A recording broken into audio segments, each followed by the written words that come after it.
and the distinguished senator, one of the youngest contestants, Ofonyi Igbo na-ekwuchitele Igbo, Ofonyi Igbo na-emeli Igbo, Ofonyi Igbo lụwara ọrụ afọ na ọlụrụ ọrụ, Ofonyi Igbo na-agba okwu ya da-agbụwa, Ofonyi na-ekwuchitele ndị Igbo, ọnụ na-ekwulu ndị Igbo.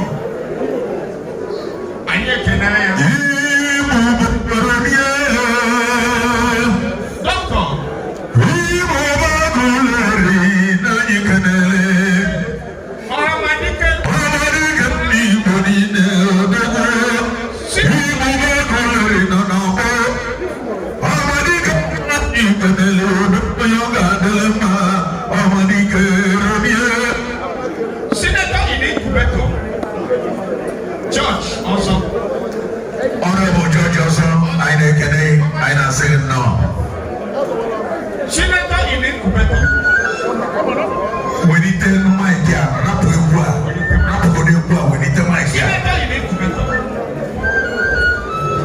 The mic is not good.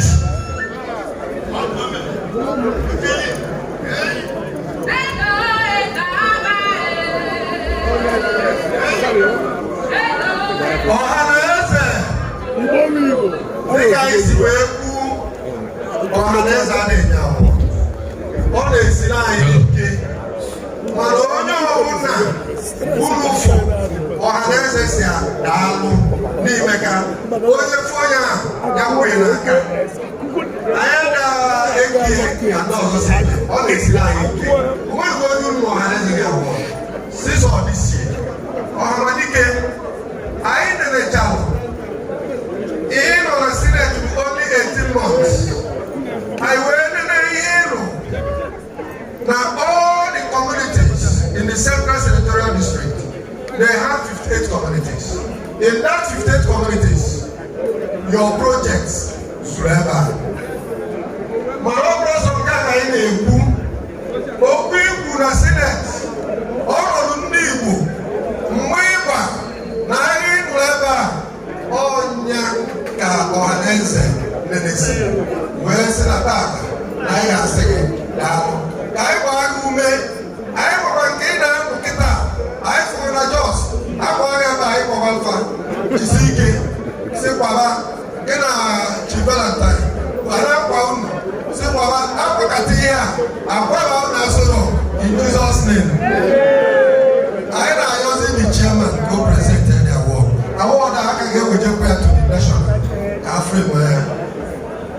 Thank you very much. Because never can make an honor also. Honor Amakatata.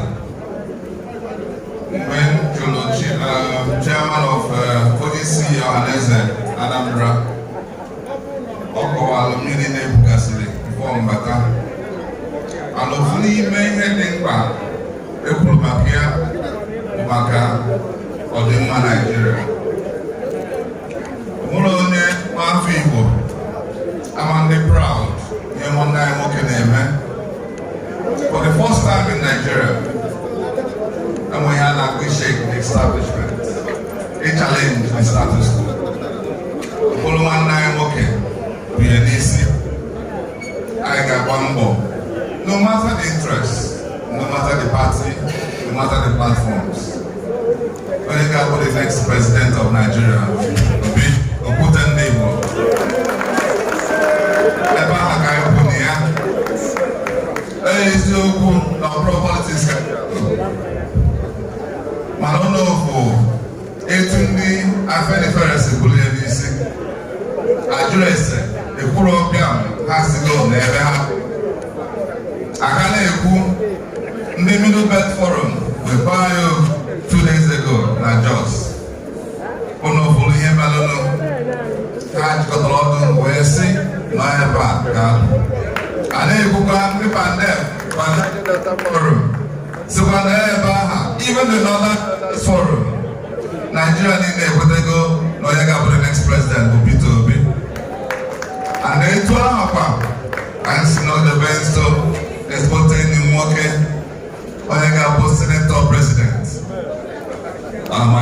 Igbo. So it's an honor to present this award. It's in Omalicha Obianole will represent our award and all the world deserving. Congratulations on behalf of Ohaneze worldwide. Ohaneze Ndi Igbo niile, Igbo bụ mmanwụ. Okwute ndị Igbo niile, okwute ka anyị na-ekwu okwu ya. Okwute ndị ịghachi Naịjirịa niile, okwute ndị Igbo ọnụ elu.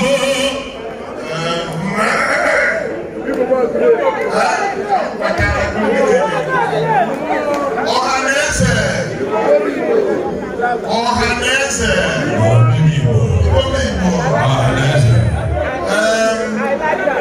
oge m gafere ndị mmadụ agara n'ọnụ agafere maka okpotorogo agbadago wee tinyezie obi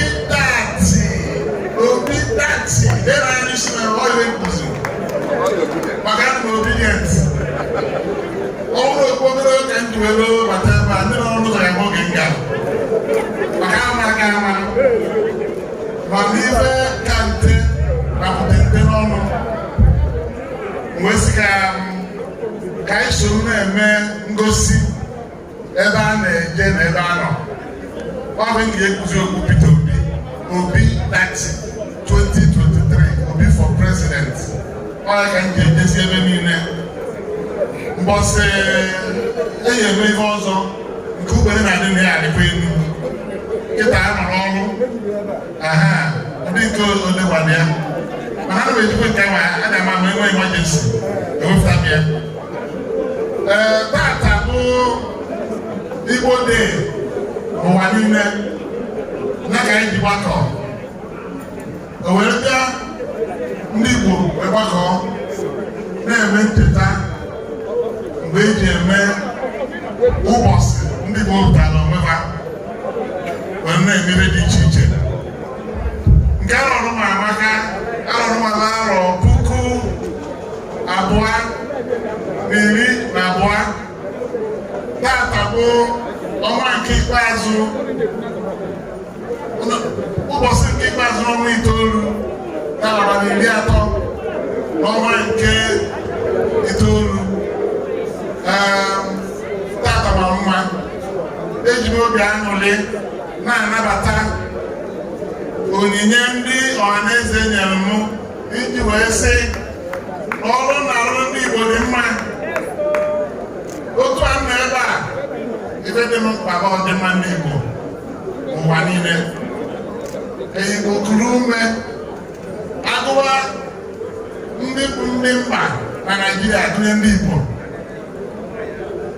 agụwa a na-agụnye anyị ekewe oke kebụrụ anyị tikebụrụ akụ nkwara nna ya somara ọbịa anyị nọ ndị Igbo nọ na Naịjirịa bụrụ ndị Chineke gọziri agọzi ndị na-agba mbọ ndị na-eweta ọganihu obodo a na-akpọ Naịjirịa o wee bụ na ka Chineke si wee nwee mmasị nke ya o wee lụọ aka oge dị ugbu a na onye Igbo ga-achị Naịjirịa ụlọ adị afịa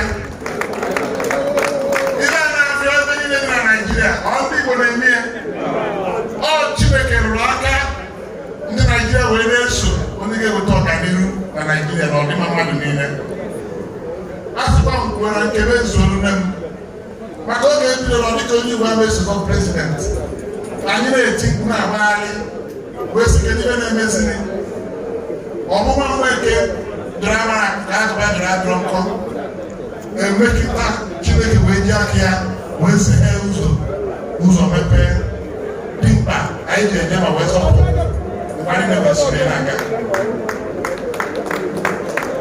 dịka chairman onye isi oche tata si wee kwu ndị mba niile na Naịjirịa ekwetego anyị nwawa ndị Igbo ga-ewelite ebe niile anyị wee kwado nwanne anyị nwoke ọrụ ka o esi wee dị ọgụ ndị ọzọ na-achị nwanne anyị nwoke ga-achị Naịjirịa anyị anya na-ekwu ruo n'obere olu ichi ebere ọdụ anya maka emeghị ekuku ụzọ onye ọbụla kwubere onye ga-achị Naịjirịa kịta nwanne nya ka emepere ụzọ ebe onye agara ya kwụsịrịzie n'ike anyị gbara na ya na-arụ ọrụ arụcha ọrụ abịa akwụ akwụkwọ Peter Obi nweta mmeri ịma Naijiria adịgo mma ịma na ndị Igbo abanyekwara n'ụgwọ ịma na otu onye ọbụla ga-eri maka ibe a na-ekwere onye nwere onye ọzọ were anyị emegbu onye ọbụla nwere Peter Obi emefu ọ ga-eke ibe Naijiria ruo onye ọbụla n'ofu n'ofu mba niile ya eketa okeba mụ nwe ụzọ akwụkwọ n'ebe ahụ na-eweliri aka elu ibe ndubenefụta abụrụ na m na-eje ka ndị keta oke m ga-eti n'akpa ka ndị ebe ahụ na-enye anya esi eke ibe ọ bụrụ na nke ndị Igbo adịrị ya ewenye maka egosi na nke ndị agha dị ya ibe a na-enwe sinetọ na-enwe ndị na-eje Abuja abụrụ maka ịbịa kpọwa ụzọ ibe ya na-ebupụ obodo nwaanyị ebe ahụ na-ekwu okwu na sinetị okwu ka a na-ekwu ebe ahụ onwe ebe a na-ekwu maka ọdịmma Naijiria onye unu sigara ewenye aka soro na-ekwu ya onwe nke na-emegide ụmụnne gị na ụmụnna gị wenye aka si n'ikwerọ ọjọọ na-eje Abuja eme wee na-asị na okpokologo ụnụ gara afọ ugwu ama m gara afọ ọtọ Tuesday, Wednesday, Thursday abalị taa ka ndị sineti bịarụ ọrụ ụnụ gara ahụ ka mkwụ ọtọ na plenarị na-ewetara n'aka na-ekwu otu ozi adịrụ na mma etu ozi adịrị Naijiria niile mma Igbo bụ ekele ụnụ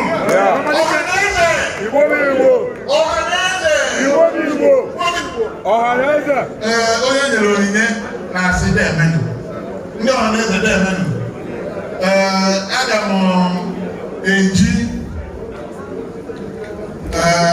narị puku iri no puku narị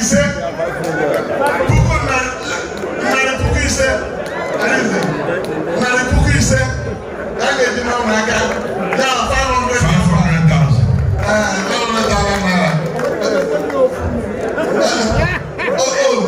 ka mere nke ndị akwụrụ ego na-eme ya kịta n'olu nke a ọ na-agwa gị na-aka ọma enye m onwere ka ụbọchị akpa ọma na-enye ana m enye ọkwanụ nkwe na-atụ tụjuo ite o nwere ga-awa akpọ ya abịa mana were sọsọ puku narị ise narị puku ise ị na-ata m ọnụ